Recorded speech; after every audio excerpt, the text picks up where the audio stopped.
Сәлем достар, бұл құпия каналы. Сіздермен бірге Альфия. Қазір мен сіздермен бірге жаңа ай туылғандағы, немесе новолуние дейміз ғой. Жаңа ай туғанда бір супер техникамен бөлісейін деп отырмын. Оған біріншіден достар, жаңа ай күні керек, в день новолуния. Жаңа ай туылған кезде кешке қарай ай көрініп тұру керек. Негізі ай туылған кезде ай кәдімгідей көрініп тұрады. Сол кезде сіздер сыртқа шығып, немесе балконға шығып, немесе терезені ашып, әйтеуір сізге айдың көзі көріну керек. Сыртқа шығасыңыз да айға қарап, сіз мына дұғаны 3 рет оқуыңыз керек. Дұғада атыңыз деген жерге өзіңіздің шынайы атыңызды айтасыңыз.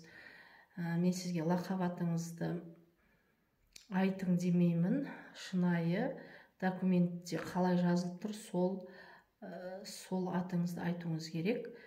3 рет оқисыңыз да, сөйтіп ішке кіресіңіз. Ішке кіріп, кранның астына осылай қолыңызды қоясыңыз да, қолыңызға осылай су жинайсыңыз да, тағы 1 рет сол дұғаны оқисыңыз.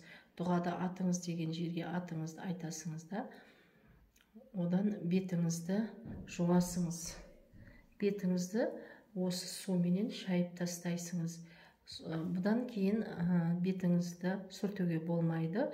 Ол бетіңізде өзі кеуіп қалу керек, ол су. Тағы да кесе аласыңыз. Бетіңіз шайып болғаннан кейін қолыңызға, оң қолыңызға кесені аласыңыз. Краннан су аласыңыз. Мен міне су алдым.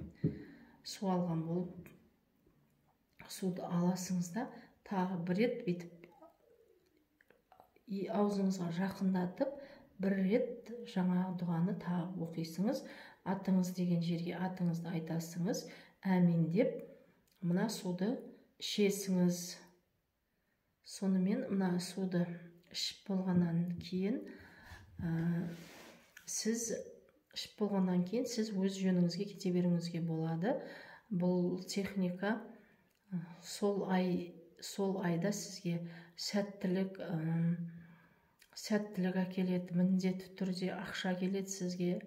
Сол айда негізі финансовый сәттіліктер болады.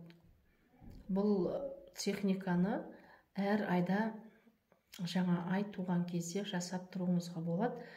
Ал сәттілік достар, жасап көріңіз, міндетті түрде.